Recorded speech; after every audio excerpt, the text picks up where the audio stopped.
നമസ്കാരം. മഷിപ്പച്ച ചാനലിലേക്ക് ഏവർക്കും സ്വാഗതം. നമ്മൾ ഇന്ന് നോക്കുന്നത് വിലയിരുത്തലും മൂല്യനിർണ്ണയവും എന്ന് പറഞ്ഞ ഭാഗമാണ്. ഏത് പ്രവർത്തനം വിജയകരമാകണമെങ്കിലും കൃത്യമായ വിലയിരുത്തലുകൾ ആവശ്യമാണ്. നിരന്തരവും സമഗ്രവുമായ വിലയിരുത്തൽ, പഠനത്തിനായുള്ള വിലയിരുത്തൽ, വിലയിരുത്തൽ തന്നെ പഠനം, പഠനത്തെ വിലയിരുത്തൽ, കുട്ടികൾ, പഠനതന്ത്രങ്ങൾ, പഠന സാമഗ്രികൾ തുടങ്ങിയവയുടെ വിലയിരുത്തൽ, അധ്യാപികയുടെ വിലയിരുത്തൽ, വിദ്യാലയത്തിൻ്റെ വിലയിരുത്തൽ, വിദ്യാലയ സംവിധാനങ്ങളുടെ വിലയിരുത്തൽ, വിലയിരുത്തൽ തന്നെ പഠനം, വിലയിരുത്തലിൻ്റെ വിലയിരുത്തൽ തുടങ്ങിയ വിവിധ ഉദ്ദേശങ്ങളോടെ നടത്തുന്ന പലതരത്തിലുള്ള വിലയിരുത്തലുകളാണ് നമ്മൾ ഇന്ന് ചർച്ച ചെയ്യുന്നത്. നമ്മൾ നമ്മുടെ ക്ലാസ്സിലേക്ക് കടക്കുകയാണ്. എന്താണ് വിലയിരുത്തലും മൂല്യനിർണ്ണയവും? എന്താണ് വിലയിരുത്തലും മൂല്യനിർണ്ണയവും? മുൻകൂട്ടി നിശ്ചയിച്ച പഠന നേട്ടങ്ങളെ അടിസ്ഥാനമാക്കിയുള്ള ഒരു പരിശോധനയാണ് വിലയിരുത്തലും മൂല്യനിർണ്ണയവും. എന്താണ്? മുൻകൂട്ടി നിശ്ചയിച്ച പഠന നേട്ടങ്ങളെ അടിസ്ഥാനമാക്കിയുള്ള പരിശോധനയാണ് വിലയിരുത്തലും മൂല്യനിർണ്ണയവും. പഠനബോധന പ്രക്രിയയിൽ വളരെ പ്രാധാന്യമേറിയ ഘടകമാണ് ഇത് രണ്ടും. ഏതാണ്? വിലയിരുത്തലും മൂല്യനിർണ്ണയവും. മുൻകൂട്ടി നിശ്ചയിച്ച പഠന നേട്ടങ്ങളെ അടിസ്ഥാനമാക്കിയുള്ള പരിശോധനയാണ് വിലയിരുത്തലും മൂല്യനിർണ്ണയവും. പഠനബോധന പ്രക്രിയയിൽ വളരെ പ്രാധാന്യം അർഹിക്കുന്ന ഘടകങ്ങളാണ് വിലയിരുത്തലും മൂല്യനിർണ്ണയവും. വിലയിരുത്തലും മൂല്യനിർണ്ണയവും പരസ്പര പൂരകങ്ങളാണ്. പഠന പ്രവർത്തനത്തിൻ്റെ ലക്ഷ്യങ്ങൾ എത്രത്തോളം പഠിതാവ് കൈവരിച്ചുവെന്ന് അപ്പോൾ വിലയിരുത്തുന്നതിനും നിശ്ചിത ഇടവേളകളിൽ വിലയിരുത്തുന്നതിനും കുട്ടിയെ പഠനത്തിൽ സഹായിക്കുന്നതിനും വിലയിരുത്തലിലൂടെ കഴിയും. എന്താണ്? പഠന പ്രവർത്തനത്തിൻ്റെ ലക്ഷ്യങ്ങൾ എത്രത്തോളം പഠിതാവ് കൈവരിച്ചുവെന്ന് അപ്പോൾ വിലയിരുത്തുന്നതിനും നിശ്ചിത ഇടവേളകളിൽ വിലയിരുത്തുന്നതിനും കുട്ടിയെ പഠനത്തിൽ സഹായിക്കുന്നതിനും വിലയിരുത്തലിലൂടെ കഴിയും. വിലയിരുത്തലിൻ്റെയും മൂല്യനിർണ്ണയത്തിൻ്റെയും ധർമ്മങ്ങൾ തമ്മിൽ ചുരുക്കം ചില വ്യത്യാസങ്ങളുണ്ട്. എന്താണ്? വിലയിരുത്തലിൻ്റെയും മൂല്യനിർണ്ണയത്തിൻ്റെയും ധർമ്മങ്ങൾ തമ്മിൽ ചില വ്യത്യാസങ്ങളുണ്ട്. എന്തെല്ലാമാണ് വിലയിരുത്തലിൻ്റെ ധർമ്മങ്ങൾ, എന്തെല്ലാമാണ് മൂല്യനിർണ്ണയത്തിൻ്റെ ധർമ്മങ്ങൾ എന്ന് നമുക്ക് നോക്കാം. നമുക്ക് എന്താണ് വിലയിരുത്തൽ, അതിൻ്റെ ധർമ്മങ്ങൾ എന്തൊക്കെയാണ്, മൂല്യനിർണ്ണയം എങ്ങനെയാണ് അതിൻ്റെ ധർമ്മം എന്ന് നമുക്ക് നോക്കാം. തമ്മിലുള്ള വ്യത്യാസങ്ങളാണ്. എന്താണ് വ്യത്യാസം എന്നാണ് നമ്മൾ നോക്കുന്നത്. മൂല്യനിർണ്ണയത്തിൻ്റെയും വിലയിരുത്തലിൻ്റെയും. ആദ്യത്തെ കോളം എന്ന് പറയുന്നത് വിലയിരുത്തലാണ്. വിലയിരുത്തൽ. രണ്ടാമത്തെ കോളം മൂല്യനിർണ്ണയമാണ്. അപ്പോൾ വിലയിരുത്തൽ എന്ന് പറയുന്നതിൽ ഒന്നാമത് വരുന്നത് പ്രവർത്തനത്തോടൊപ്പം നിരന്തരം നടക്കുന്നു. വിലയിരുത്തൽ എന്ന് പറയുന്നത് ഒരു പ്രവർത്തനം നടക്കുന്നു, അതിനോടൊപ്പം നിരന്തരം നടക്കുന്ന കാര്യമാണ് വിലയിരുത്തൽ. എന്താണ്? വിലയിരുത്തൽ. രണ്ടാമത്തത് പ്രക്രിയയ്ക്കാണ് പ്രാധാന്യം. പ്രക്രിയയ്ക്കാണ് പ്രാധാന്യം. മൂന്നാമത് സ്വയം മെച്ചപ്പെടലിന് സഹായിക്കുന്നു. വിലയിരുത്തൽ എന്താണ്? സ്വയം മെച്ചപ്പെടലിന് സഹായിക്കുന്നു. നാലാമത് പഠനത്തിൽ കുട്ടി അനുഭവിക്കുന്ന പ്രശ്നങ്ങൾ തിരിച്ചറിയുന്നതിന് സഹായിക്കുന്നു. എന്താണ് വിലയിരുത്തൽ നാലാമത് വരുന്നത്? പഠനത്തിൽ കുട്ടി അനുഭവിക്കുന്ന പ്രശ്നങ്ങൾ തിരിച്ചറിയുന്നതിന് സഹായിക്കുന്നു. അഞ്ചാമത് പഠിതാവിൻ്റെ പഠന പുരോഗതി ഉറപ്പാക്കുന്നതിന്. എന്താണ്? വിലയിരുത്തൽ സഹായിക്കുകയാണ് പഠിതാവിൻ്റെ പഠന പുരോഗതി ഉറപ്പാക്കുന്നതിന്. ഇനി മൂല്യനിർണ്ണയമാണെങ്കിൽ ഒരു നിശ്ചിത ഘട്ടം കഴിഞ്ഞു നടക്കുന്നു. പ്രവർത്തനത്തോടൊപ്പമാണ് വിലയിരുത്തൽ നടക്കുന്നത്. എന്നാൽ മൂല്യനിർണ്ണയം എന്ന് പറയുന്നത് നിശ്ചിത ഘട്ടം കഴിഞ്ഞ ശേഷമാണ് മൂല്യനിർണ്ണയം നടക്കുന്നത്. വ്യത്യാസം മനസ്സിലായോ? പ്രവർത്തനത്തോടൊപ്പമല്ല നടക്കുന്നത്. കുറച്ച് നാൾ കഴിഞ്ഞാൽ, കുറച്ച് സമയം കഴിഞ്ഞ ശേഷമാണ് മൂല്യനിർണ്ണയം നടക്കുന്നത്. അതുപോലെ തന്നെ പ്രക്രിയയ്ക്കാണ് പ്രാധാന്യം. എന്താണ്? പ്രക്രിയയ്ക്കാണ് വിലയിരുത്തലിൽ പ്രാധാന്യം. എന്നാൽ മൂല്യനിർണ്ണയത്തിൽ വരുമ്പോഴോ ക്ലാസ് കയറ്റത്തിനുള്ള അർഹത നിർണ്ണയിക്കുന്നതിനാണ്. അതായത് പ്രക്രിയയ്ക്കല്ല പ്രാധാന്യം, ഒരു ക്ലാസ് കയറ്റത്തിനുള്ള അല്ലെങ്കിൽ ഒരു ക്ലാസ്സിൽ നിന്നും അടുത്ത ക്ലാസ്സിലേക്ക് ജയിക്കുന്നതിനുള്ള അർഹത നിർണ്ണയിക്കുന്നതിനാണ് മൂല്യനിർണ്ണയം ഉപയോഗിക്കുന്നത്. സ്വയം മെച്ചപ്പെടലിനാണ് വിലയിരുത്തൽ സഹായിക്കുന്നത്. ഇവിടെയോ പഠിതാവിൻ്റെ പഠന നേട്ടത്തിൻ്റെ നില എത്രത്തോളമാണെന്ന് നിർണ്ണയിക്കുന്നതിനാണ്. മൂല്യനിർണ്ണയത്തിൽ നാലാമത്തത് എന്താണ്? സ്ഥാനനിർണ്ണയത്തിനാണ് പ്രാധാന്യം നൽകുന്നത്. എന്തിനാണ്? പഠിതാവിൻ്റെ പഠന പുരോഗതി ഉറപ്പിക്കുന്നതിനല്ല, സ്ഥാനനിർണ്ണയത്തിനാണ് മൂല്യനിർണ്ണയത്തിൽ പ്രാധാന്യം നൽകുന്നത്. പഠിതാവിനെ വിലയിരുത്തി രേഖപ്പെടുത്തുന്നത് പ്രധാനമായും അധ്യാപികയുടെ ടീച്ചിങ് മാനുവലിൻ്റെ പ്രതികരണ പേജിലാണ്. എന്താണ്? പഠിതാവിനെ പ്രധാനമായിട്ടും വിലയിരുത്തിയിട്ടൊക്കെ രേഖപ്പെടുത്തുന്നത് എവിടെയാണ്? അധ്യാപികയുടെ ടീച്ചിങ് മാനുവലിലെ പ്രതികരണ പേജിലാണ്. ടേമിൻ്റെ അവസാനത്തിലോ യൂണിറ്റ് അല്ലെങ്കിൽ പാഠം കഴിയുമ്പോഴോ നടക്കുന്ന പരീക്ഷ മൂല്യനിർണ്ണയത്തിലാണ് ഉൾപ്പെടുന്നത്. ഇതും കൂടി ഓർത്തിരിക്കുക. എന്താണ്? ടേമിൻ്റെ അവസാനത്തിലോ അല്ലെങ്കിൽ യൂണിറ്റ് ടെസ്റ്റൊക്കെ മൂല്യനിർണ്ണയത്തിലാണ് ഉൾപ്പെടുന്നത്. എന്തിലാണ്? മൂല്യനിർണ്ണയം. അപ്പോൾ വിലയിരുത്തൽ എന്തൊക്കെയാണ്? പ്രവർത്തനത്തോടൊപ്പം നടക്കുന്നൊരു കാര്യമാണ്. അത് പ്രവർത്തനത്തോടൊപ്പം നിരന്തരം നടക്കുന്ന കാര്യമാണ്. പ്രക്രിയയ്ക്കാണ് പ്രാധാന്യം നൽകുന്നത്. മെച്ചപ്പെടലിന് അവസരങ്ങൾ നൽകുന്നു. കുട്ടി അനുഭവിക്കുന്ന പ്രശ്നങ്ങൾ, പഠന പ്രശ്നങ്ങളൊക്കെ തിരിച്ചറിയുന്നതിന് ഈ വിലയിരുത്തൽ സഹായിക്കുന്നു. പഠിതാവിൻ്റെ പഠന പുരോഗതി ഉറപ്പിക്കുന്നതിനാണ്. എന്നാൽ മൂല്യനിർണ്ണയം എന്ന് പറയുന്നത് ഒരു നിശ്ചിത ഘട്ടം കഴിഞ്ഞ് നടത്തുന്ന ഒരു പ്രവർത്തനമാണ്. അത് ക്ലാസ് കയറ്റത്തിനാണ് പ്രധാനമായിട്ടും ഉപയോഗിക്കുന്നത്. പഠിതാവിൻ്റെ പഠന നേട്ടത്തിൻ്റെ നിലവാരം എത്രത്തോളം അല്ലെങ്കിൽ നില എവിടെ എത്തി എന്നാണ് നമ്മൾ അതുകൊണ്ട് നോക്കുന്നത്. ഒരു സ്ഥാനനിർണ്ണയം ആണ് ഇതിലൂടെ നടത്തുന്നത്.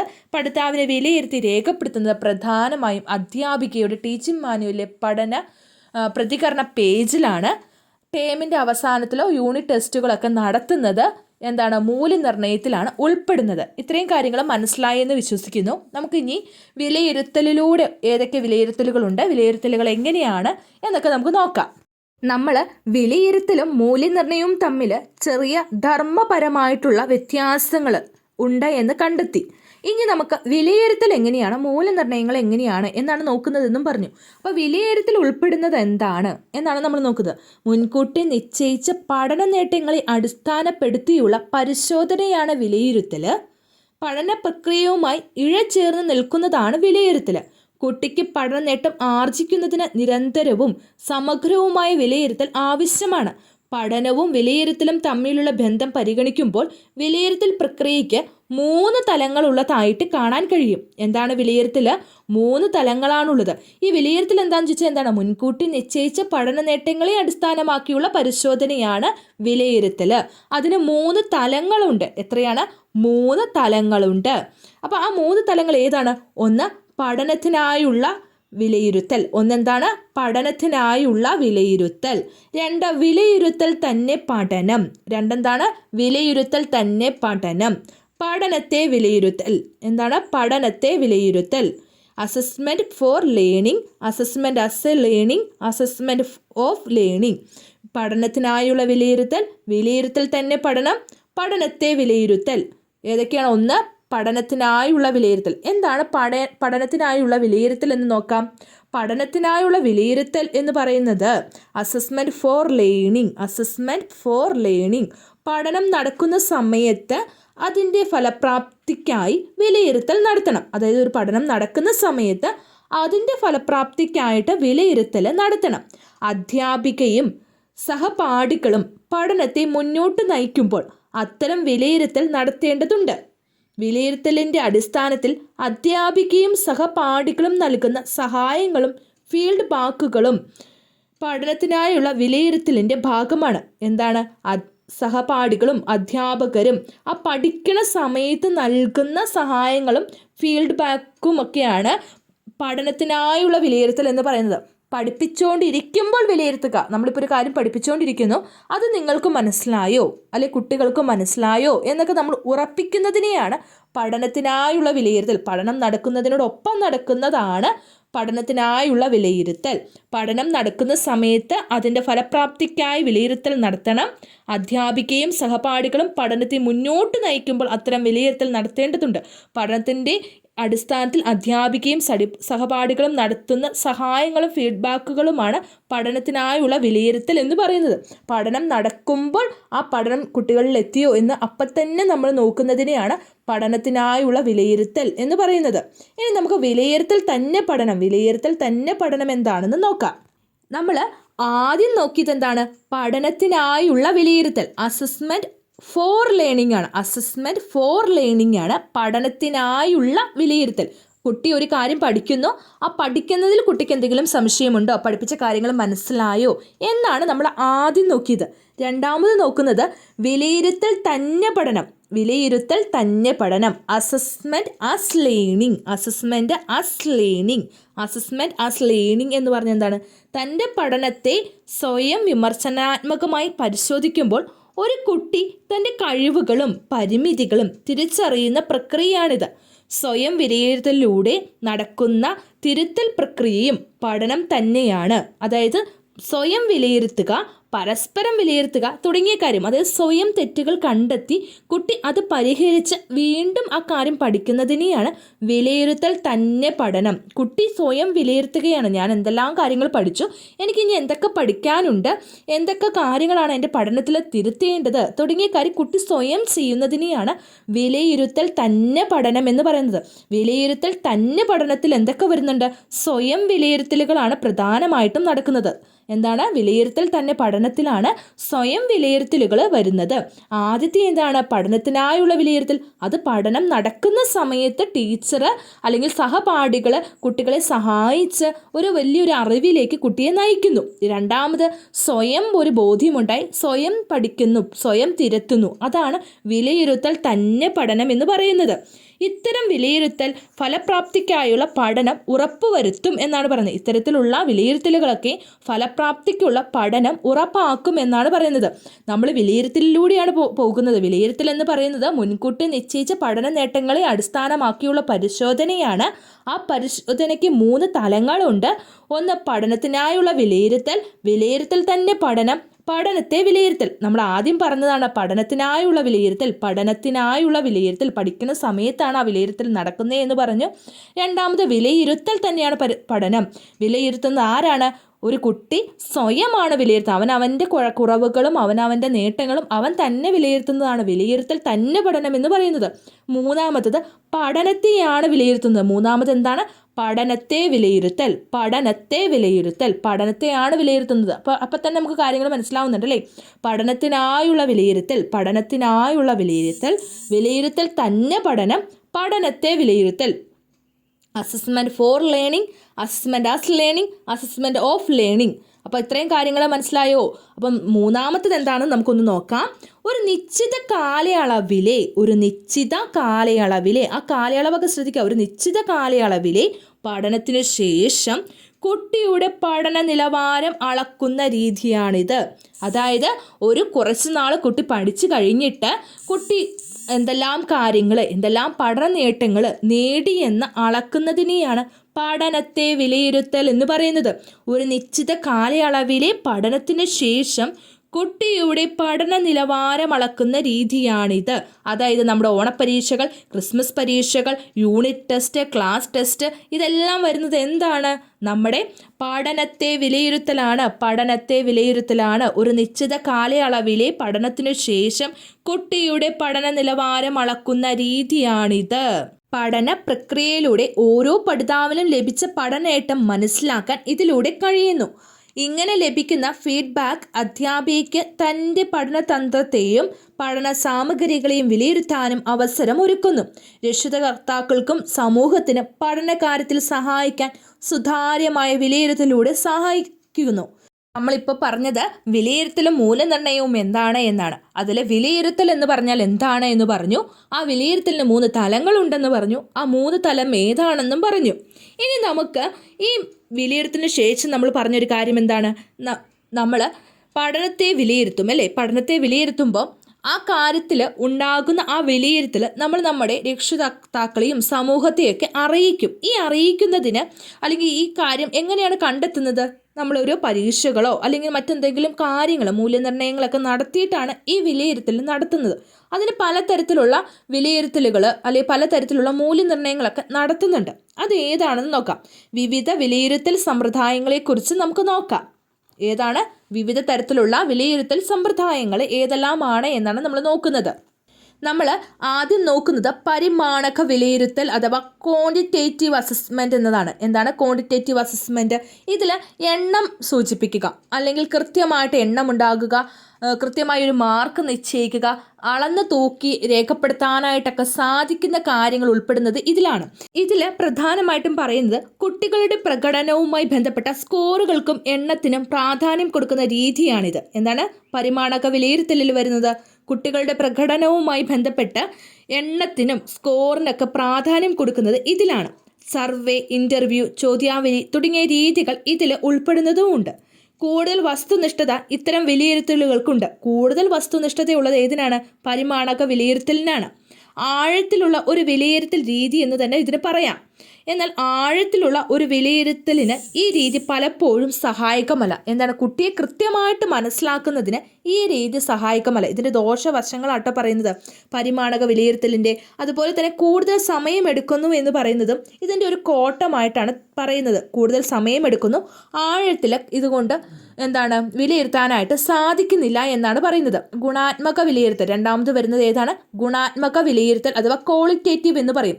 എണ്ണം അല്ല അവിടെ സൂചിപ്പിക്കുന്നത്. എണ്ണമില്ലാത്ത കാര്യങ്ങൾ ക്വാളിറ്റേറ്റീവ്, എണ്ണാൻ കഴിയാത്ത കാര്യങ്ങളൊക്കെ അതിനകത്താണ് ഉപയോഗിക്കുന്നത്.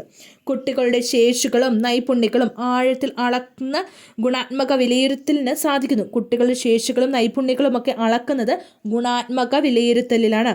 നിരീക്ഷണം, ഡോക്യുമെൻ്റ് പരിശോധന, പോർട്ട്ഫോളിയോ വിലയിരുത്തൽ, പ്രകടന പരിശോധന തുടങ്ങിയ രീതികൾ ഇതിൽ ഉപയോഗിക്കുന്നു. കൂടുതൽ ആഴത്തിൽ കുട്ടികളെ അളക്കാൻ ഈ രീതിക്ക് കഴിയുന്നു.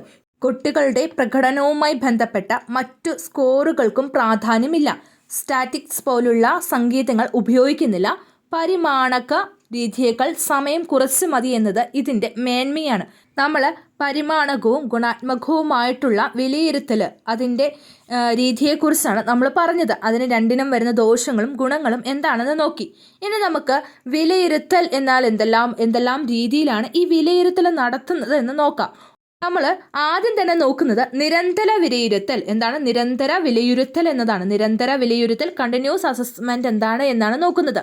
നിരന്തരമായ വിലയിരുത്തൽ നടത്തി വേണ്ട ഫീഡ്ബാക്ക് നൽകി പഠിതാവിനെ പഠന നേട്ടങ്ങൾ നേടാൻ പ്രാപ്തമാക്കുക എന്നത് വളരെ പ്രധാനപ്പെട്ടതാണ്.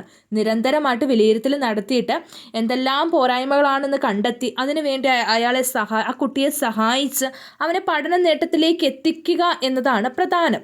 പഠിതാവിനെ പഠന പുരോഗതി അറിയാൻ നിരന്തരം പഠിതാവിൽ വിലയിരുത്തൽ നടത്തേണ്ടതുണ്ട്. പഠിതാവിൻ്റെ പഠന പുരോഗതി അറിയാൻ നിരന്തരം വിലയിരുത്തൽ നടത്തേണ്ടതുണ്ട്.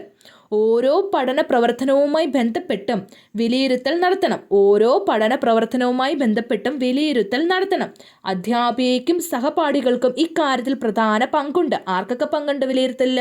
അധ്യാപകർക്കുമുണ്ട്, സഹപഠിതാക്കൾക്കുമുണ്ട്. പഠന നേട്ടങ്ങളുമായി ബന്ധപ്പെട്ട വിലയിരുത്തൽ സൂചകങ്ങൾ തയ്യാറാക്കി അതിൻ്റെ അടിസ്ഥാനത്തിലാണ് വിലയിരുത്തൽ നടത്തേണ്ടത്. പഠന നേട്ടങ്ങളുമായി ബന്ധപ്പെട്ട വിലയിരുത്തലുകൾ സൂചകങ്ങളൊക്കെ തയ്യാറാക്കി പഠന നേട്ടങ്ങളുമായി ബന്ധപ്പെട്ട വിലയിരുത്തലിൻ്റെ സൂചകങ്ങളൊക്കെ തയ്യാറാക്കിയിട്ട് അതിൻ്റെ അടിസ്ഥാനത്തിലായിരിക്കണം വിലയിരുത്തൽ നടത്തേണ്ടത്. അല്ലാതെ വെറുതെ നമുക്ക് വിലയിരുത്താനായിട്ട് സാധിക്കില്ല. പഠന നേട്ടങ്ങൾക്ക് ആവശ്യമായിട്ടുള്ള സൂചകങ്ങളൊക്കെ എഴുതി അതിൻ്റെ അടിസ്ഥാനത്തിലാണ് നിരന്തര വിലയിരുത്തൽ നടത്തേണ്ടത്. നിരന്തരമായി വിലയിരുത്തൽ നടത്തേണ്ടത് എങ്ങനെയാണ്? പഠന നേട്ടത്തിന് അനുപാതികമായി പഠന നേട്ടവുമായി ബന്ധപ്പെട്ടിട്ടുള്ള സൂചകങ്ങളെല്ലാം കൃത്യമായി എഴുതിയിട്ടായിരിക്കണം നിരന്തരമായ വിലയിരുത്തൽ നടത്തേണ്ടത്. രണ്ടാമത് നമ്മൾ നോക്കുന്നത് ടേം വിലയിരുത്തലാണ്. ടേം അസസ്മെൻ്റ് എന്ന് പറഞ്ഞാൽ ഓരോ ടേമിൻ്റെയും അവസാനം നടത്തുന്ന വിലയിരുത്തലാണ് ടേം വിലയിരുത്തൽ എന്ന് പറയുന്നത്.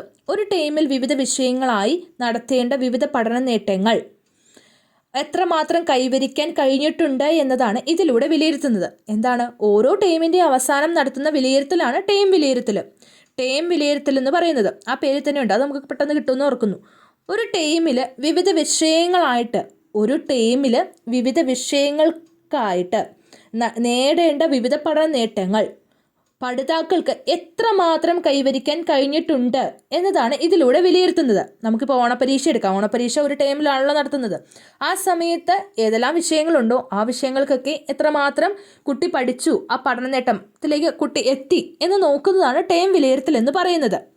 പിന്നെ ഒരു പ്രത്യേക കാലയളവിൽ പഠിതാവ് നേടേണ്ട ശേഷികൾ ഇവിടെ വിലയിരുത്തപ്പെടുന്നു.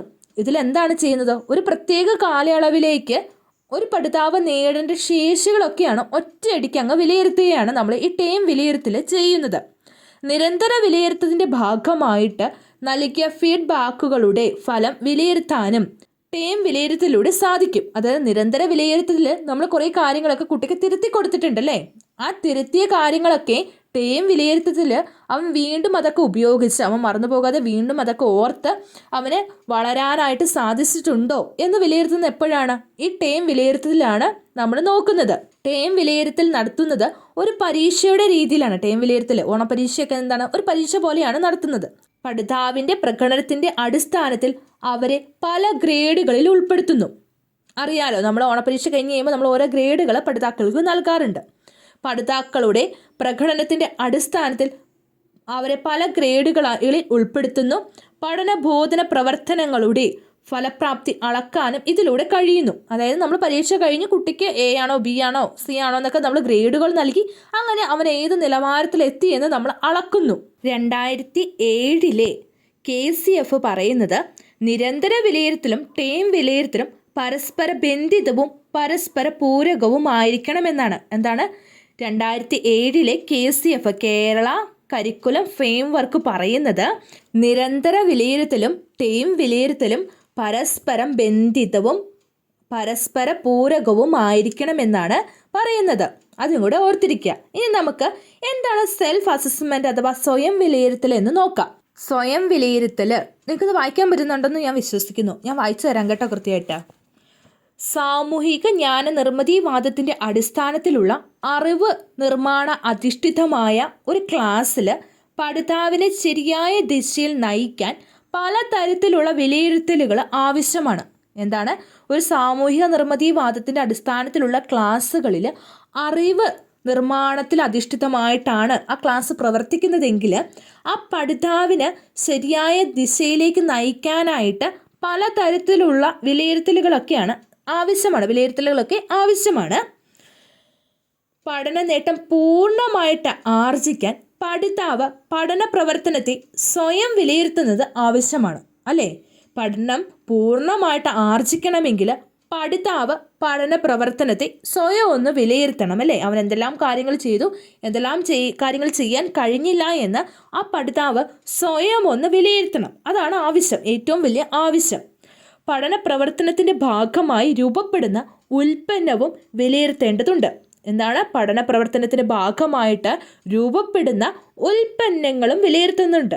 ഉൽപ്പന്നം എന്ന് പറഞ്ഞാൽ എന്താണ്? ക്ലാസ്സിൽ എഴുതുന്ന നോട്ടുകളാകാം, അല്ലെങ്കിൽ വർക്ക് ഷീറ്റുകളാകാം, അല്ലെങ്കിൽ പ്രോജക്റ്റുകളാകാം, എന്തും ആകാം കേട്ടോ. അങ്ങനെയുള്ള എന്ത് കാര്യമാണെങ്കിലും, ഒരു കവിത പാടിയാൽ ആ കവിത ഈണം നൽകി പാടിയത് പോലും ഒരു ഉൽപ്പന്നമാണല്ലേ. അപ്പോൾ എന്ത് കാര്യവും ഒരു ഉൽപ്പന്നമാണ്. അപ്പോൾ ആ ഒരു കാര്യത്തെയും എന്ത് ചെയ്യണം? ഈ പഠിതാവ് എന്ത് ചെയ്യണം? വിലയിരുത്തണം. അല്ലേ? പഠന നേട്ടം പൂർണ്ണമായി ആർജിക്കണമെങ്കിൽ പഠിതാവ് പഠന പ്രവർത്തനത്തെ സ്വയം വിലയിരുത്തേണ്ടത് ആവശ്യമാണ്. പഠന പ്രവർത്തനത്തിൻ്റെ ഭാഗമായി രൂപപ്പെടുന്ന ഉൽപ്പന്നത്തിനും വിലയിരുത്തേണ്ടതുണ്ട്. താൻ കടന്നു പോകുന്ന വഴികൾ വിലയിരുത്താൻ സ്വയം വിലയിരുത്തലിലൂടെ സാധിക്കുന്നു. താൻ കടന്നു പോകുന്ന വഴികളൊക്കെ വിലയിരുത്താനായിട്ട് സ്വയം വിലയിരുത്തലിലൂടെ സാധിക്കുന്നുണ്ട്. തൻ്റെ പ്രവർത്തനങ്ങളുടെ പൂർണ്ണതയോ പരിമിതിയോ എത്രമാത്രമാണ് എന്ന് തിരിച്ചറിയുന്നതിലൂടെ കൂടുതൽ മെച്ചപ്പെടാൻ ഇതിലൂടെ കഴിയും. എന്താണ്? നമ്മളല്ല കുട്ടികൾ ചെയ്ത പ്രവർത്തനത്തിൻ്റെ പൂർണ്ണതയും പരിമിതിയൊക്കെ സ്വയം തിരിച്ചറിയാനുള്ള ഒരു അവസരം ലഭിക്കുന്നത് എപ്പോഴാണ്? ഈ സ്വയം വിലയിരുത്തലിലൂടെയാണ് ലഭിക്കുന്നത്. അങ്ങനെ വിലയിരുത്താനായിട്ട് കഴിയുക എന്ന് പറയുന്നത് ഈ സ്വയം വിലയിരുത്തലിൻ്റെ ഒരു പ്രധാനപ്പെട്ട ലക്ഷ്യവുമാണ്.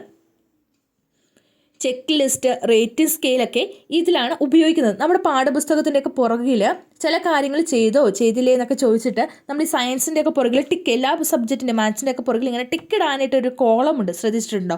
അതൊക്കെ എന്തിലാണ് ഉൾപ്പെടുന്നത്? ഈ സ്വയം വിലയിരുത്തലിൻ്റെ ഭാഗമായിട്ട് നൽകിയിരിക്കുന്നതാണ്. അതാണ് ചെക്ക് ലിസ്റ്റ്, റേറ്റിംഗ് സ്കെയിലൊക്കെ ഇതിന് ഉപയോഗിക്കുന്ന തന്ത്രങ്ങളാണ്. ചെക്ക് ലിസ്റ്റ് എന്താണ്? ഉണ്ടോ ഇല്ലയോ എന്ന് നോക്കിയിട്ട് ടിക്ക് കൊടുക്കുക. നമ്മൾ ചെയ്തില്ലേ, യെസ് ഓർ നോ എന്നൊക്കെ ചോദിക്കുമ്പോൾ അതിൽ ടിക്ക് കൊടുക്കുക. റേറ്റിംഗ് സ്കെയിൽ എന്ന് പറഞ്ഞിട്ടുണ്ടെങ്കിൽ എന്താണ്? ഒരു കാര്യം നമ്മൾ മെച്ചപ്പെടാനുണ്ട്, ശരാശരി മെച്ചപ്പെടാനുണ്ട്, മികച്ചത്, വളരെ മികച്ചത്, ഇങ്ങനെ കൊടുക്കുന്നതിനാണ് റേറ്റിംഗ് സ്കെയിൽ എന്ന് പറയുന്നത്. ഈ രണ്ട് മാറിപ്പോവില്ല കേട്ടോ, ചെക്ക് ലിസ്റ്റും റേറ്റിംഗ് സ്കെയിലും. ഇതൊക്കെ എന്താണ്? സ്വയം വിലയിരുത്തലിൻ്റെ ഭാഗമാണ്. ഒന്നും കൂടെ വായിച്ചു തരാം. സാമൂഹിക ജ്ഞാന നിർമ്മിതിവാദത്തിൻ്റെ അടിസ്ഥാനത്തിലുള്ള അറിവ് നിർമ്മാണത്തിൽ അധിഷ്ഠിതമായ ഒരു ക്ലാസ് മുറിയിൽ പഠിതാവിനെ ശരിയായ ദിശയിൽ നയിക്കാനായിട്ട് പലതരത്തിലുള്ള വിലയിരുത്തലുകൾ ആവശ്യമാണ്. പഠനനേട്ടം പൂർണ്ണമായി ആർജിക്കാൻ പഠിതാവ് പഠന പ്രവർത്തനത്തെ സ്വയം വിലയിരുത്തുന്നത് ആവശ്യമാണ്. പഠനനേട്ടം പൂർണ്ണമായി ആർജിക്കുന്നതിന് പഠിതാവ് പഠന പ്രവർത്തനത്തെ സ്വയം വിലയിരുത്തുന്നത് ആവശ്യമാണ്. പഠന പ്രവർത്തനത്തിൻ്റെ ഭാഗമായി രൂപപ്പെടുന്ന ഉൽപ്പന്നത്തെയും വിലയിരുത്തേണ്ടതുണ്ട്. താൻ കടന്നു പോകുന്ന വഴികൾ വിലയിരുത്താൻ സ്വയം വിലയിരുത്തലിലൂടെ സാധിക്കുന്നു. താൻ കടന്നു പോകുന്ന വഴികളൊക്കെ വിലയിരുത്താനായിട്ട് സ്വയം വിലയിരുത്തലിലൂടെ സാധിക്കുന്നു. തൻ്റെ പ്രവർത്തനങ്ങളുടെ പൂർണ്ണതയോ പരിമിതിയോ എത്രമാത്രമാണെന്ന് തിരിച്ചറിയുന്നതിലൂടെ കൂടുതൽ മെച്ചപ്പെടുത്താൻ ഇതിലൂടെ കഴിയും. ചെക്ക് ലിസ്റ്റ്, റേറ്റിംഗ് സ്കെയിൽ തുടങ്ങിയവയൊക്കെ തന്ത്രങ്ങളായിട്ട് ഈ സ്വയം വിലയിരുത്തലിന് ഉപയോഗിക്കാറുണ്ട്. മനസ്സിലായോ? ഇനി നമുക്ക് അടുത്തത് നോക്കാം. അടുത്തത് പരസ്പര വിലയിരുത്തലാണ്. എന്താണ് പരസ്പര വിലയിരുത്തൽ അല്ലേ? പരസ്പര വിലയിരുത്തൽ, പിയർ അസസ്മെൻ്റ് അല്ലേ? പിയർ അസസ്മെൻറ്റ്, സെൽഫ് അസസ്മെൻറ്റ് കഴിഞ്ഞ് പിയർ അസസ്മെൻ്റ് ആണ് പരസ്പര വിലയിരുത്തൽ. സാമൂഹിക ജ്ഞാന നിർമ്മിതി പരമായ ഒരു ക്ലാസ്സിലെ മറ്റൊരു വിലയിരുത്തൽ രീതി തന്നെയാണ് പരസ്പര വിലയിരുത്തൽ എന്ന് പറയുന്നത്. സ്വയം വിലയിരുത്തലും പരസ്പര വിലയിരുത്തലും. ഓരോ പഠിതാവിൻ്റെയും നേട്ടം തിരിച്ചറിയാൻ സഹപാഠികളുടെ വിലയിരുത്തൽ അനിവാര്യമാണ്. ഓരോ പഠിതാവിൻ്റെയും നേട്ടം തിരിച്ചറിയാനായിട്ട് സഹപാഠികളുടെ വിലയിരുത്തൽ ആവശ്യമാണ്. വിലയിരുത്തൽ പ്രക്രിയയിൽ ഏർപ്പെടുന്ന സഹപഠിതാക്കൾക്കും അവരുടെ സ്വന്തം പ്രവർത്തനങ്ങളുടെ മേന്മ തിരിച്ചറിയാൻ അത് സഹായകമാകും. പഠിതാക്കളുടെ വിവിധങ്ങളായ ശേഷി വികസനത്തിന് ഇത്തരം വിലയിരുത്തൽ ആവശ്യമാണ്. പരസ്പര വിലയിരുത്തൽ എന്ന് പറഞ്ഞാൽ അതേ ക്ലാസ്സിൽ തന്നെ പഠിക്കുന്ന കുട്ടികൾ പരസ്പരം വിലയിരുത്തുക. ഒരു സാധനം ഉണ്ടാക്കി, ആ പ്രോജക്റ്റ് അല്ലെങ്കിൽ ഒരു സാധനം ഉണ്ടാക്കി, ഒരു കാര്യം കണ്ടെത്തി, അല്ലെങ്കിൽ ഒരു പുതിയൊരു ലേഖനമോ കഥയോ കവിത എന്തെങ്കിലുമൊക്കെ എഴുതി, അപ്പോൾ ആ കാര്യം ഒരു നിരീക്ഷണക്കുറിപ്പ് ക്ലാസ്സിൽ അവതരിപ്പിച്ചു എന്ന് കരുതുക. ആ നിരീക്ഷണക്കുറിപ്പ് എത്രത്തോളമാണ് എന്ന് ചെക്ക് ചെയ്യാനായിട്ട് മറ്റൊരു കുട്ടിയെ ഏൽപ്പിക്കുന്നു. അവൻ അത് വിലയിരുത്തി ഇങ്ങനെ ചെയ്യാം, അല്ലെങ്കിൽ ഇത് വളരെ നന്നായി, അല്ലെങ്കിൽ അവൻ സ്വയം ചിന്തിക്കുകയാണ് ഇങ്ങനെ ചെയ്യുന്നത് എഴുതിയതുപോലെ ഞാനും എഴുതുകയാണെങ്കിൽ കുറച്ചും കൂടി നല്ലതായിരിക്കും എന്നൊക്കെ സ്വയം തോന്നുന്നതിനും സ്വയം വിലയിരുത്തലിനും പരസ്പര വിലയിരുത്തലിനും അവൻ എഴുതിയത് വളരെ നന്നായി, എന്തെല്ലാം കാര്യങ്ങൾ അവന് ചെയ്തു, അവൻ എന്തൊക്കെ കാര്യങ്ങൾ ചെയ്യാൻ പറ്റി എന്ന് പരസ്പരം പറയാനായിട്ടും ആ പറയുന്നതിലൂടെ പഠിക്കാനായിട്ടും. അപ്പോൾ നിങ്ങൾ കാര്യങ്ങൾ പരസ്പരം അങ്ങനെ വിലയിരുത്തുമ്പോൾ ഒരു കാര്യം തന്നെ 2 പേരുടെയോ 3 പേരുടെയോ പരസ്പരം കാണുമ്പോൾ ഓട്ടോമാറ്റിക്കായിട്ട് അത് ഉള്ളിലേക്ക് ഇങ്ങനെ വന്ന് നമ്മൾ കാണാതെ പഠിക്കുകയാണ്. അതുകൊണ്ട് പ്രധാനമായിട്ടും നമ്മുടെ സയൻസ് പോലുള്ള വിഷയങ്ങളിലാണ് ഇങ്ങനെയുള്ള പരസ്പര വിലയിരുത്തലുകളൊക്കെ കൂടുതൽ നടത്തുന്നത്. പിന്നെ മലയാളം ക്ലാസ് റൂമിലൊക്കെ നമ്മൾ ഉപന്യാസമോ ലേഖനങ്ങളൊക്കെ എഴുതിയിട്ടുണ്ടെങ്കിൽ അതും ഇങ്ങനെ പരസ്പരം വിലയിരുത്തലിന് കൂടുതലായിട്ട് ഉപയോഗിക്കാറുണ്ട്. ഒരാൾ എഴുതിയതല്ലാതെ മറ്റുള്ള ആൾ എഴുതിയതൊക്കെ വായിക്കുന്നത് ക്ലാസ് റൂമിൽ കൂടുതൽ മലയാളം സയൻസ് പോലുള്ള സബ്ജക്റ്റുകൾക്കാണ് അല്ലേ. അപ്പം അതൊക്കെ പരസ്പര വിലയിരുത്തലുകളും കൂടുതൽ ക്ലാസ് റൂമിൽ ഉപയോഗിക്കണമെന്നാണ് പറയുന്നത്. ഇപ്പം നമ്മൾ സ്വയം വിലയിരുത്തൽ എന്താണെന്ന് കണ്ടു, നിരന്തര വിലയിരുത്തൽ എന്താണെന്ന് നമുക്ക് മനസ്സിലായല്ലോ. നിരന്തര വിലയിരുത്തൽ എന്തായിരുന്നു? ആദ്യം നമ്മൾ നിരന്തര വിലയിരുത്തലാണ്, കണ്ടിന്യൂസ് അസസ്മെൻ്റ് ആണ് പഠിച്ചത്. കണ്ടിന്യൂസ് ആയിട്ട് അസസ്മെൻറ്റിൽ എന്താണ് കണ്ടിന്യൂസ് അസസ്മെൻറ്റിൽ വരുന്നത്? നിരന്തരമായ വിലയിരുത്തൽ നടത്തി വേണ്ട ഫീഡ്ബാക്കുകൾ നൽകുക. പഠിതാവിനെ പഠനനേട്ടത്തിലേക്ക് എത്തിക്കാനായിട്ട് നിരന്തരമായിട്ട് നമ്മൾ നൽകുക. അത് പഠിക്കുന്നതിനോടൊപ്പം തന്നെ ഓരോ പ്രവർത്തനത്തിലും നമ്മൾ വിലയിരുത്തുക. അതിന് നമ്മൾ പറഞ്ഞു എന്താണ് പഠന നേട്ടത്തെ മുൻനിർത്തി എഴുതിയ സൂചകങ്ങളുടെ അടിസ്ഥാനത്തിലാണ് നമ്മൾ നിരന്തര വിലയിരുത്തൽ നടത്തുന്നതെന്ന് പറഞ്ഞു. അതിനുശേഷമാണ് ടേം വിലയിരുത്തൽ പറഞ്ഞത്. ടേം എന്ന വാക്കിൽ തന്നെയുണ്ട് ഒരു പ്രത്യേക ടേമിലാണ് നമ്മൾ എന്ത് ചെയ്യുന്നത്, ആ വിലയിരുത്തൽ നടത്തുന്നത്. നമ്മൾ അതിനൊരു ഉദാഹരണം പറഞ്ഞ ഓണപ്പരീക്ഷകളാണ് അല്ലേ, ഓണപ്പരീക്ഷ. അതിൽ നമ്മൾ പറഞ്ഞിരുന്നു നിരന്തര വിലയിരുത്തലും ടേം വിലയിരുത്തലും പരസ്പര പൂരകമായിരിക്കണം അല്ലെങ്കിൽ പരസ്പര ബന്ധിതമായിരിക്കണം എന്ന് നമ്മുടെ KCF 2007 പറഞ്ഞിട്ടുണ്ട് എന്ന് പറഞ്ഞിരുന്നു. പിന്നെ നമ്മൾ പറഞ്ഞത് സ്വയം വിലയിരുത്തലാണ് സെൽഫ് അസസ്മെൻ്റ് അല്ലേ. സെൽഫ് അസസ്മെൻറ്റ് സ്വയം വിലയിരുത്തുക. താൻ എത്രത്തോളം വളർന്നു എന്ന് കുട്ടി സ്വയം ചിന്തിച്ച് സ്വയം തിരുത്തലുകൾ നടത്തി സ്വയം വളരുന്നതിനെയാണ് സ്വയം വിലയിരുത്തലിൽ ഉൾപ്പെടുത്തിയിരിക്കുന്നത്. പിന്നെ നമ്മളെന്താണ് പരസ്പര വിലയിരുത്തലാണ്. പരസ്പര വിലയിരുത്തൽ എന്താണ്? സ്വയം വിലയിരുത്തലിൻ്റെ ഭാഗമായി തന്നെ നടക്കുന്നൊരു കാര്യമാണ് പരസ്പര വിലയിരുത്തൽ.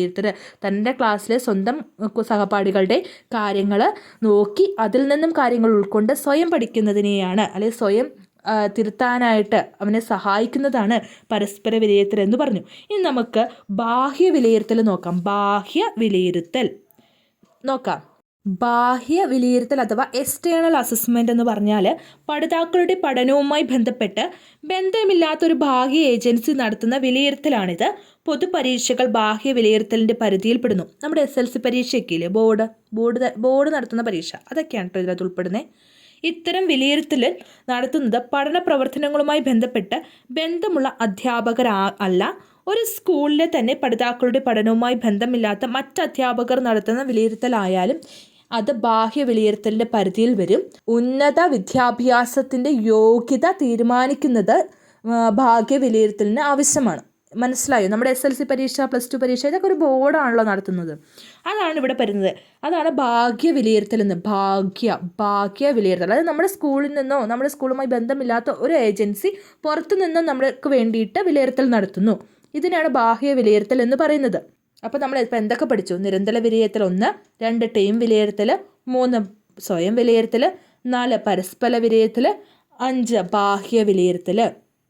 5 മനസ്സിലായോ? ഇനി നമുക്ക് വ്യക്തിഗത വിലയിരുത്തൽ, ഇൻഡിവിജ്വൽ വിലയിരുത്തലുണ്ട്. അതെന്താണെന്ന് നോക്കാം. നമ്മൾ 6ാമത് നോക്കുന്ന വിലയിരുത്തലാണ് വ്യക്തിഗത വിലയിരുത്തൽ. എന്താണ് വ്യക്തിഗത വിലയിരുത്തൽ അഥവാ ഇൻഡിവിജ്വൽ അസസ്മെന്റ് എന്ന് പറയും. ഓരോ പഠിതാവിനെയും പഠന നേട്ടത്തിൽ എത്തിക്കുക എന്നതാണ് പഠനബോധന പ്രവർത്തനത്തിൻ്റെ ആത്യന്തിക ലക്ഷ്യം. പഠനബോധന പ്രവർത്തനത്തിൻ്റെ ലക്ഷ്യം എന്താണ്? ഓരോ പഠിതാവിനെയും പഠന നേട്ടത്തിൽ എത്തിക്കുക. അതിനായി വ്യക്തിപരമായി ഓരോ പഠിതാവിനെയും നിരന്തരം വിലയിരുത്തേണ്ടതുണ്ട്. അധ്യാപികയുടെ ദൈനംദിന ആസൂത്രണ രേഖയായ ടീച്ചിങ് മാനുവലിൻ്റെ പ്രതികരണ പേജിലെ രേഖപ്പെടുത്തലും അതുമായി ബന്ധപ്പെട്ട ഫീഡ്ബാക്കും പുനരാസൂത്രണവും ഇവിടെ ശ്രദ്ധേയമാണ്. പ്രത്യേകം ശ്രദ്ധിക്കുക, ഒരു അധ്യാപികയുടെ ടീച്ചിങ് മാനുവലിലെ പ്രതികരണ പേജിൽ രേഖപ്പെടുത്തുന്ന ഫീഡ്ബാക്കുകളും പുനരാസൂത്രണവുമാണ് ഓരോ കുട്ടിയെയും പഠന നേട്ടത്തിലേക്ക് എത്തിക്കാനായിട്ട് സഹായിക്കുന്നത്. പഠന പ്രവർത്തന വേളയിൽ തന്നെ ഓരോ പഠിതാവിനെയും വ്യക്തിപരമായി അധ്യാപിക സഹായിക്കേണ്ടതുണ്ട്. പഠന പ്രവർത്തന വേളയിൽ തന്നെ ഓരോ പഠിതാവിനെയും വ്യക്തിപരമായിട്ട് അധ്യാപിക സഹായിക്കേണ്ടതുണ്ട്. പരസ്പര വിലയിരുത്തലിൻ്റെ ഭാഗമായി പഠിതാക്കൾ ഓരോ പഠിതാവിനെയും വിലയിരുത്തേണ്ടതുണ്ട്. പരസ്പര വിലയിരുത്തലിൻ്റെ ഭാഗമായി സഹപാഠികളും ഓരോ പഠിതാവിനെയും വിലയിരുത്തേണ്ടതുണ്ട്. എന്താണ് വ്യക്തിഗത വിലയിരുത്തൽ എന്ന് പറയുന്നത്? അധ്യാപിക പഠന പ്രവർത്തനത്തിൻ്റെ ഭാഗമായി തന്നെ എന്താണ് ടീച്ചിങ് മാനുവലിൽ രേഖപ്പെടുത്തുന്ന ആ സമയത്ത് തന്നെ എന്ത് ചെയ്യണം? ഓരോ കുട്ടിയെയും നമ്മൾ പരിഗണിച്ച് അവനെ പഠന നേട്ടത്തിലേക്ക് എത്തിക്കണം. പരസ്പര വിലയിരുത്തലിൻ്റെ ഭാഗമായി സഹപാഠികൾ അവനെ വ്യക്തിപരമായിട്ട് ഉയരാനായിട്ട് സഹായിക്കണം. ഇതാണ് വ്യക്തിഗത വിലയിരുത്തലിലൊക്കെ ഉൾപ്പെടുന്നത്. ഇനി നമ്മൾ നോക്കുന്നത് ഗ്രൂപ്പ് അസസ്മെന്റ് അഥവാ സംഘ വിലയിരുത്തലാണ്. വ്യക്തിഗത വിലയിരുത്തൽ, സംഘ വിലയിരുത്തൽ നമ്മൾ ആദ്യം എന്തൊക്കെ പഠിച്ചു? ഒന്ന് നിരന്തര വിലയിരുത്തൽ, ടൈം വിലയിരുത്തൽ, സ്വയം വിലയിരുത്തൽ, പരസ്പര വിലയിരുത്തൽ, ബാഹ്യ വിലയിരുത്തൽ, വ്യക്തിഗത വിലയിരുത്തൽ, സംഘ വിലയിരുത്തൽ. സംഘ വിലയിരുത്തൽ അഥവാ ഗ്രൂപ്പ് അസസ്മെൻറ്റ്. ഇൻഡിവിജ്വൽ അസസ്മെൻറ്റ് കഴിഞ്ഞ് വരുന്നതാണ് ഗ്രൂപ്പ് അസസ്മെൻറ്റ്. ഗ്രൂപ്പ് അസസ്മെൻറ്റ് എന്താണ്? എന്താണ് സംഘ വിലയിരുത്തൽ? സംഘങ്ങളായുള്ള പഠന പ്രവർത്തനങ്ങളെ വിലയിരുത്തുന്ന രീതിയാണിത്. ഗ്രൂപ്പ് അസസ്മെൻ്റ് എന്ന് പറയുമ്പോൾ തന്നെ അറിയാലോ, സംഘമായിട്ടുള്ള പഠന പ്രവർത്തനങ്ങൾ സംഘങ്ങളായുള്ള പഠന പ്രവർത്തനങ്ങൾ വിലയിരുത്തുന്ന രീതിയാണിത്. ചർച്ച, ഗ്രൂപ്പ് ചർച്ച, സെമിനാർ, പാനൽ ചർച്ച, പ്രൊജക്റ്റ്, ഫീൽഡ് ട്രിപ്പ്. ചർച്ച എന്താണെന്ന് അറിയാലോ, ഗ്രൂപ്പ് ചർച്ച എന്താണെന്ന് അറിയാലോ, സെമിനാർ, പാനൽ ചർച്ച, പ്രൊജക്റ്റ്, ഫീൽഡ് ട്രിപ്പ് തുടങ്ങിയ പ്രവർത്തനങ്ങളിൽ സംഘങ്ങളുടെ പ്രവർത്തനങ്ങളെ വിലയിരുത്തുന്നു. ഒപ്പം സംഘത്തിലുള്ള ഓരോ പഠിതാവിനെയും വിലയിരുത്തുന്നു. ഈ ബ്രെയിൻ സ്റ്റോമിംഗ് ഒക്കെ കേട്ടിട്ടില്ലേ? അതും നമ്മുടെ ഈ ചർച്ചകളിൽ ഉൾപ്പെടുന്ന കാര്യം തന്നെയാണ് കേട്ടോ. അപ്പോൾ ആ തരത്തിൽ ചർച്ച, ഗ്രൂപ്പ് ചർച്ച, സെമിനാർ, പാനൽ ചർച്ച, പ്രൊജക്റ്റ്, ഫീൽഡ് ട്രിപ്പ് തുടങ്ങിയ പ്രവർത്തനങ്ങളിൽ സംഘങ്ങളുടെ പ്രവർത്തനങ്ങളെ വിലയിരുത്തുന്നു. ഒപ്പം സംഘത്തിലുള്ള ഓരോ പഠിതാവിനെയും വിലയിരുത്തുന്നു. വിലയിരുത്തൽ സൂചകങ്ങളുടെ അടിസ്ഥാനത്തിലാട്ടോ വിലയിരുത്തൽ നടത്തുന്നത്. വിലയിരുത്തൽ സൂചകങ്ങളുടെ അടിസ്ഥാനത്തിലാണ് വിലയിരുത്തൽ നടത്തേണ്ടത്. അങ്ങനെയാണ് നടക്കുന്നത്. എന്താണ് സംഘ വിലയിരുത്തൽ എന്ന് പറയുന്നത്?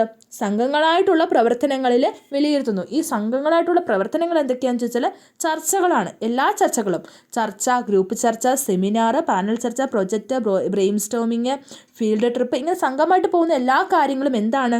സംഘ വിലയിരുത്തലിൻ്റെ ഭാഗമായിട്ട് വരുന്നതാണ്. ആ സംഘ വിലയിരുത്തൽ ഓരോ വ്യക്തിയെയും എടുത്ത് വിലയിരുത്തുന്നുണ്ട് എന്നാണ് പറയുന്നത്. അങ്ങനെ വിലയിരുത്തണമെങ്കിൽ കൃത്യമായിട്ടുള്ള സൂചകങ്ങൾ ഉണ്ടായിരിക്കണം. ഇനി നമുക്ക് എഴുത്ത് പരീക്ഷ നോക്കിയാൽ, എഴുത്ത് പരീക്ഷ, റിട്ടൺ എക്സാംസില്ലേ, നമ്മൾ എഴുത്ത് പരീക്ഷകളാണല്ലോ നടത്തുന്നത്. അപ്പോൾ അതൊക്കെ എന്താണെന്ന് നോക്കാം. അത് പലതരത്തിലുള്ള എഴുത്ത് പരീക്ഷകളുണ്ട് കേട്ടോ. ഇതിൽ നമ്മളിപ്പോൾ നോക്കുന്നത് വളരെ സാധാരണയായി നടത്താനുള്ള ഒരു രീതിയാണ് ഈ എഴുത്ത് പരീക്ഷ എന്ന് പറയുന്നത്. വളരെ സാധാരണയായി നടത്തുന്ന ഒരു വിലയിരുത്തൽ രീതിയാണ് എഴുത്ത് പരീക്ഷ. പലതരത്തിലുള്ള ചോദ്യങ്ങൾ ഈ എഴുത്ത് പരീക്ഷയിൽ ഉണ്ടായിരിക്കാം. നമ്മൾ ഇനി പഠിക്കുമ്പോൾ ഉണ്ടല്ലോ, നമ്മൾ ചോദ്യപേപ്പർ എങ്ങനെയാണ് ഉണ്ടാക്കുന്നത് അത് നമുക്ക് നോക്കണം കേട്ടോ. അത് വളരെ ഇമ്പോർട്ടൻ്റ് ആണ്. കാരണം ഇനി പരീക്ഷയൊക്കെ വരാറായല്ലോ, അപ്പോൾ അതും പഠിക്കണം. അപ്പോൾ നമുക്ക് നോക്കാം. ഇപ്പോൾ എഴുത്ത് പരീക്ഷ എന്താണ്? വളരെ സാധാരണയായി നടത്താറുള്ള ഒരു വിലയിരുത്തൽ രീതിയാണ് എഴുത്ത് പരീക്ഷ എന്ന് പറയുന്നത്. പലതരത്തിലുള്ള ചോദ്യങ്ങൾ എഴുത്ത് പരീക്ഷയുടെ ചോദ്യപേപ്പറിൽ ഉൾപ്പെടാം. പലതരത്തിലുള്ള ചോദ്യങ്ങൾ എഴുത്ത് പരീക്ഷയുടെ ചോദ്യപേപ്പറിൽ ഉൾപ്പെടാം. അതിലൊന്ന് വസ്തുനിഷ്ഠത, ഒന്ന് ഒബ്ജക്റ്റീവ് ടൈപ്പ് ആയിരിക്കണം. പിന്നെന്താണ്? മൾട്ടിപ്പിൾ ചോയ്സ് ക്വസ്റ്റ്യൻ ഉണ്ടായിരിക്കണം. അതുപോലെ തന്നെ ഷോർട്ട് ആൻസർ നൽകുന്ന ചോദ്യങ്ങൾ ഉണ്ടായിരിക്കണം. അതുപോലെ തന്നെ എസ്സേ ആയിട്ട് എഴുതുന്ന ചോദ്യങ്ങൾ ഉണ്ടായിരിക്കണം. ഒബ്ജക്റ്റീവ് ടൈപ്പ് ചോദ്യങ്ങൾ ഉണ്ടായിരിക്കണം, മൾട്ടിപ്പിൾ ചോയ്സ് ക്വസ്റ്റ്യൻസ് ഉണ്ടായിരിക്കണം, ഷോർട്ട് ആൻസർ നൽകുന്ന ചോദ്യങ്ങൾ ഉണ്ടായിരിക്കണം, എസ്സേ ചോദ്യങ്ങൾ ഉണ്ടായിരിക്കണം. ഉപന്യാസ മാതൃകാ ചോദ്യങ്ങൾ തുടങ്ങി പലതരത്തിലുള്ള ചോദ്യങ്ങളുമുണ്ട്. ചോദ്യപേപ്പറിൽ ഉൾപ്പെടുന്ന ചോദ്യങ്ങളുടെ കാഠിന്യ നിലവാരം വ്യത്യസ്തമായിരിക്കണം. അതായത് ഒരു ചോദ്യപേപ്പറിൽ നമ്മൾ ഉൾപ്പെടുത്തുന്ന ചോദ്യങ്ങൾ പല നിലവാരത്തിലുള്ള ചോദ്യങ്ങൾ ആയിരിക്കണം. നമ്മൾ ഇപ്പോൾ പറഞ്ഞതിൽ നിരന്തര വിലയിരുത്തൽ എന്ന് പറഞ്ഞൊരു ഭാഗമുണ്ട്. നിരന്തരവും സമഗ്രവുമായ വിലയിരുത്തൽ എന്നും പറയാറുണ്ട്. CCE, നിരന്തരവും സമഗ്രവുമായ വിലയിരുത്തൽ അഥവാ നിരന്തര വിലയിരുത്തൽ എന്ന് പറയുന്ന മേഖല. ആ മേഖലയിൽ പ്രധാനമായിട്ടും എന്തെല്ലാം കാര്യങ്ങളാണ് എന്ന് നമ്മൾ നോക്കുകയാണെങ്കിൽ വൈജ്ഞാനിക മേഖലയുമുണ്ട്, സാമൂഹിക മേഖലയുമുണ്ട്. ഈ വൈജ്ഞാനിക മേഖലയിൽ നമ്മൾ വിലയിരുത്താനായിട്ട് എടുക്കുന്ന കാര്യങ്ങൾ എന്ന് പറയുന്നത് പ്രധാനമായിട്ടും പഠന പ്രക്രിയയുടെ വിലയിരുത്തലും പോർട്ട്ഫോളിയോയുടെ വിലയിരുത്തലും യൂണിറ്റിനെ സമഗ്രമായിട്ടുള്ള ആ കുട്ടി ചെയ്യുന്ന കാര്യങ്ങളുടെ വിലയിരുത്തലുമൊക്കെയാണ് ഉൾപ്പെടുന്നത്. മനസ്സിലായോ?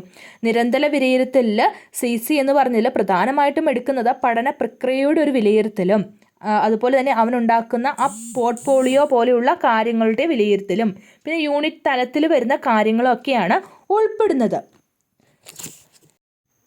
അതുപോലെ തന്നെ ടേം വിലയിരുത്തൽ എന്ന് പറഞ്ഞ ഭാഗത്ത് പ്രധാനമായിട്ടും ചെയ്യുന്നത് ആശയങ്ങൾ, പ്രക്രിയകൾ തുടങ്ങിയവയൊക്കെ അവൻ എത്രമാത്രം പഠിച്ചു, ഒരു കുട്ടി എത്രമാത്രം പഠിച്ചു, അവൻ എത്രമാത്രം പഠിച്ചു, അത് എത്രമാത്രം അവന് പ്രകടിപ്പിക്കാനായിട്ട് സാധിച്ചു തുടങ്ങിയ കാര്യങ്ങളൊക്കെയാണ് ടേം വിലയിരുത്തൽ വരുന്നത്.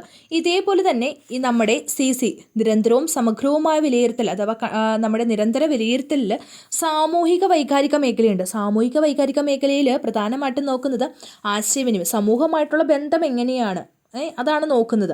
ആശയവിനിമയ ശേഷി, വ്യത്യാന്തര നൈപുണി, അതുപോലെ തന്നെ സഹതാപം, എമ്പതി, പിന്നെ വികാരങ്ങളുമായിട്ട് എങ്ങനെയാണ് അവൻ പൊരുത്തപ്പെടുന്നത്, ക്ലാസ്സിലെ പ്രവർത്തനങ്ങൾ, മറ്റുള്ളവരായിട്ടുള്ള പ്രവർത്തനങ്ങൾ എങ്ങനെയാണ്, മാനസികമായിട്ടുള്ള സമ്മർദ്ദങ്ങൾ എങ്ങനെയാണ് പൊരുത്തപ്പെടുന്നത്, പ്രശ്നങ്ങൾ എങ്ങനെയാണ് പ്രവർത്തിക്കുന്നത്, പ്രോബ്ലം സോൾവിങ് സ്കിൽ എങ്ങനെയാണ് അവനെ ഒരു തീരുമാനങ്ങൾ എടുക്കുന്നത്, എങ്ങനെയാണ് വിമർശനാത്മകമായിട്ട് കാര്യങ്ങളെ കാണുന്നത്, അവൻ എന്തെല്ലാം കാര്യങ്ങൾ സർഗാത്മക ശേഷിയുണ്ട്, എന്തെല്ലാം ഒരു സെൽഫ് അവെയർനെസ് എത്രത്തോളം ഉണ്ട്, ഇതൊക്കെയാണ് സാമൂഹിക വൈകാരിക മേഖലകളിൽ പരിഗണിക്കുന്നത്. നിരന്തരവും സമഗ്രവുമായ ഒരു വിലയിരുത്തൽ എന്നാണല്ലോ പറഞ്ഞത്. അപ്പോൾ അവിടെ വൈജ്ഞാനിക മേഖല മാത്രമല്ല, അവിടെ സാമൂഹികവും വൈകാരികവുമായിട്ടുള്ളൊരു മേഖല കൂടി പരിഗണിക്കുന്നുണ്ട് എന്നാണ് പറഞ്ഞത്. മനസ്സിലായെന്ന് വിശ്വസിക്കുന്നു. അതായത് നമ്മുടെ വിലയിരുത്തൽ നടത്തുമ്പോൾ നിരന്തരവും സമഗ്രവുമായ മേഖലകളിൽ, വൈജ്ഞാനിക മേഖലകളിൽ നമ്മൾ പോർട്ട്ഫോളിയോ, യൂണിറ്റ് തല മേഖലകൾ, പിന്നെ പഠന പ്രവർത്തനങ്ങൾ, അങ്ങനെയുള്ള കാര്യങ്ങളൊക്കെ വിലയിരുത്തുമ്പോൾ സാമൂഹികമായിട്ടുള്ള കാര്യങ്ങളിലും അതുപോലെ വൈകാരികമായ മേഖലകളിലും നമ്മൾ വിലയിരുത്തൽ നടത്തുന്നുണ്ട്. എവിടെ? നിരന്തരവും സമഗ്രവുമായ വിലയിരുത്തലിലും. അതും കൂടി ഓർത്തിരിക്കുക. നമ്മൾ ഇന്നെടുത്ത ക്ലാസ് വിലയിരുത്തലും മൂല്യനിർണ്ണയവും തമ്മിലുള്ള വ്യത്യാസം എന്താണ് എന്നാണ് നോക്കിയത്. അതിനുശേഷം എന്താണ് വിലയിരുത്തൽ, പഠന നേട്ടങ്ങളെ അടിസ്ഥാനമാക്കി അതിനു വേണ്ടി രൂപപ്പെടുത്തിയ കാര്യങ്ങളാണ് വിലയിരുത്തൽ എന്ന് നോക്കി. അതിനുശേഷം വിലയിരുത്തലിന് 3 തലങ്ങളുണ്ട് എന്ന് പറഞ്ഞു. ആ 3 തലങ്ങൾ ഏതൊക്കെയാണെന്ന് നോക്കി. അതിനുശേഷം പരിമാണവും ഗുണാത്മകവുമായിട്ടുള്ള വിലയിരുത്തൽ എന്താണെന്ന് നോക്കി. അതിനുശേഷം നിരന്തര വിലയിരുത്തലിൽ ഉൾപ്പെടുന്ന കാര്യങ്ങൾ ടേം വിലയിരുത്തൽ, സ്വയം വിലയിരുത്തൽ, പരസ്പര വിലയിരുത്തൽ, ബാഹ്യ വിലയിരുത്തൽ, വ്യക്തിഗത വിലയിരുത്തൽ, സംഘ വിലയിരുത്തൽ, എഴുത്തു പരീക്ഷകൾ എന്തെല്ലാമാണ് എന്നാണ് നോക്കിയത്. ഇതെല്ലാം എന്തൊക്കെയാണെന്ന് അറിഞ്ഞിരിക്കുക. നമുക്ക് അടുത്ത ക്ലാസ്സിൽ ഇതിനോട് തുടർന്ന് വരുന്ന കാര്യങ്ങളാണ് നോക്കുന്നത്. എങ്ങനെയാണ് ഗ്രേഡ് നൽകുന്നത്, എന്താണ് ഗ്രേഡ്, അതിനുശേഷം ഏതെല്ലാം തരത്തിലുള്ള പരീക്ഷകൾ, സിദ്ധിശോധകങ്ങളുണ്ട്, അങ്ങനെയുള്ള കാര്യങ്ങളൊക്കെയാണ് നമ്മൾ നോക്കുന്നത്. ഇതിൻ്റെ ഒപ്പം തന്നെ ഉള്ള കാര്യങ്ങളാണ് നമ്മൾ ഒറ്റ വീഡിയോയിൽ ഇട്ട് കഴിയുമ്പോൾ അത് കേൾക്കാനായിട്ടുള്ള താല്പര്യം നമുക്കും കുറവായിരിക്കും. എനിക്ക് തന്നെ താല്പര്യം കുറവായിരിക്കും. അപ്പം നിങ്ങളുടെ അവസ്ഥ അതിലും ശോകമായിരിക്കും. അപ്പോൾ നമുക്ക് ആവശ്യമുള്ള കാര്യങ്ങൾ കൃത്യമായിട്ട് പഠിക്കാനായിട്ട് ശ്രദ്ധിക്കുക.